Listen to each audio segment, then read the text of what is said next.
Barack Obama didn't just leave the White House, he redefined what comes after. While most former presidents fade into ceremonial roles and occasional speeches, Obama transformed his post-presidency into something unprecedented. A platform of sustained global influence built on intellect, cultural relevance, and strategic reinvention. His journey from community organizer to the most admired living leader reveals a masterclass in building power that transcends politics, wealth that flows from ideas, and luxury that speaks through restraint rather than excess.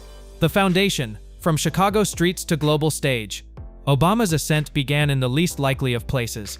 Long before Air Force One and state dinners, he walked the crumbling sidewalks of Chicago's South Side as a community organizer, earning modest pay to help residents fight for basic improvements. This wasn't a stepping stone calculated for future ambition. It was genuine work, rooted in belief that change happens from the ground up, person by person, conversation by conversation. Born to a Kenyan economist and a Kansas-born anthropologist, Obama embodied contradictions from birth. He grew up in Hawaii and Indonesia, navigating between worlds, always observing, always adapting. This cross-cultural fluency became his secret weapon. Where others saw divisions, he recognized patterns. Where politicians relied on force and volume, he deployed empathy and precision. His 2008 presidential campaign rewrote the rules of American politics. He beat the Clinton machine through grassroots organizing and digital innovation. He became the first black president not by downplaying race but by transcending it, making his story inseparable from America's larger narrative of progress. His presidency symbolized possibility itself, a living argument that the American story wasn't finished, that reinvention remained possible. What distinguished Obama throughout his political career wasn't just policy or rhetoric. It was his fundamental belief that leadership flows from listening, that strength includes admitting uncertainty, that power multiplies when shared rather than hoarded.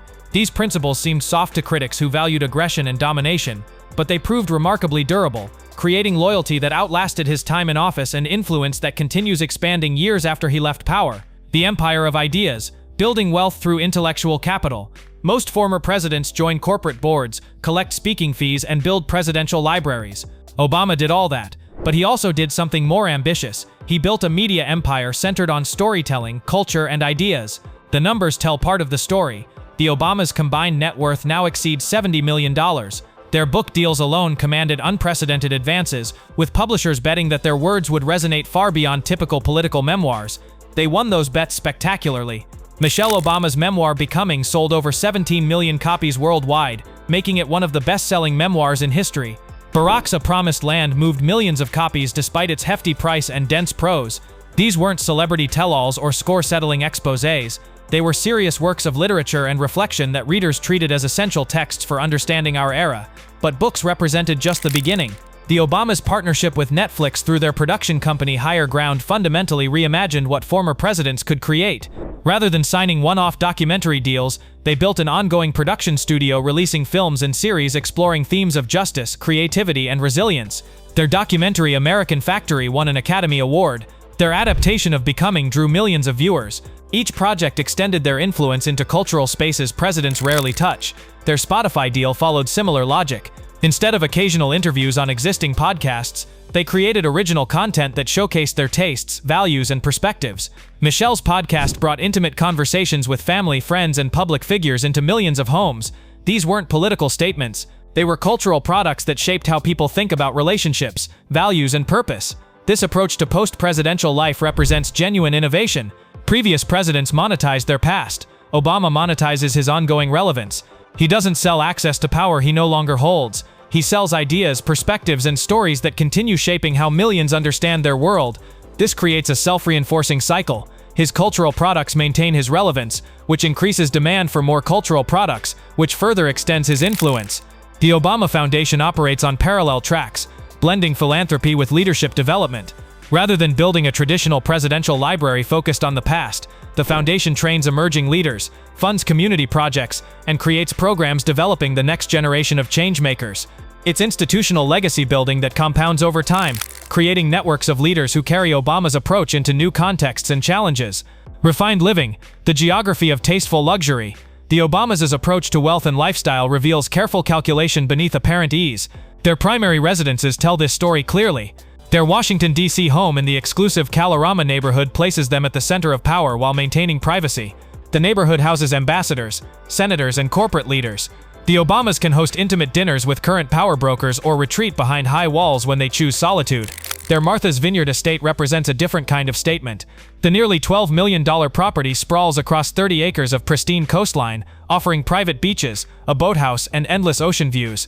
This isn't a vacation home. It's a compound where they can host extended family, entertain select friends, and enjoy genuine privacy.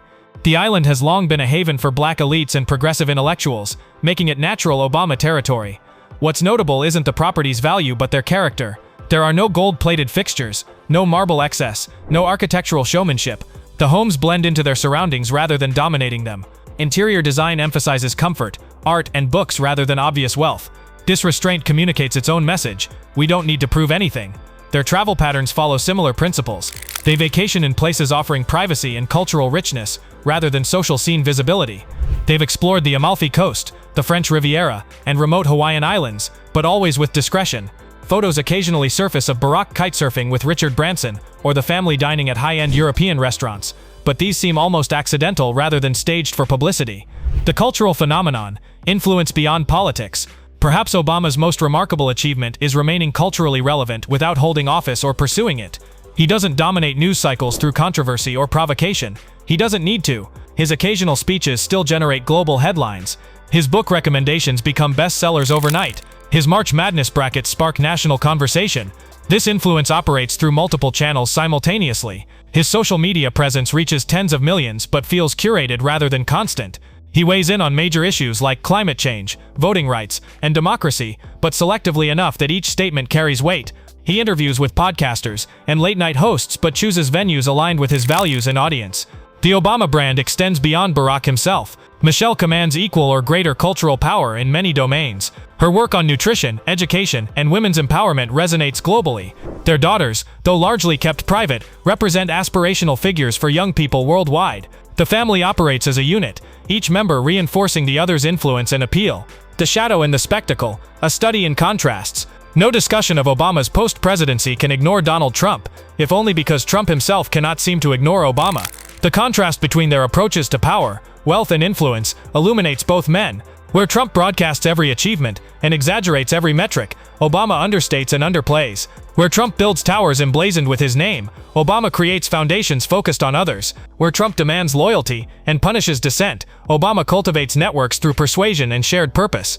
Trump's obsession with Obama manifested throughout his presidency and beyond. He spent years promoting conspiracy theories about Obama's birthplace. He systematically tried to undo Obama's policy legacy. He couldn't accept that Obama's memoirs outsold his own, that Obama's approval ratings exceeded his, that Obama commanded respect Trump craved but never achieved. The fundamental difference lies in their theories of power. Trump believes power flows from dominance, visibility, and the appearance of strength. Obama believes power flows from respect, strategic restraint, and the substance behind appearance. Trump wants to be feared and famous.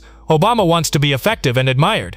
These aren't just stylistic differences. They represent incompatible worldviews about what leadership means and how influence operates. Subscribe for more deep dives into the lives, legacies, and power moves of the world's most influential figures.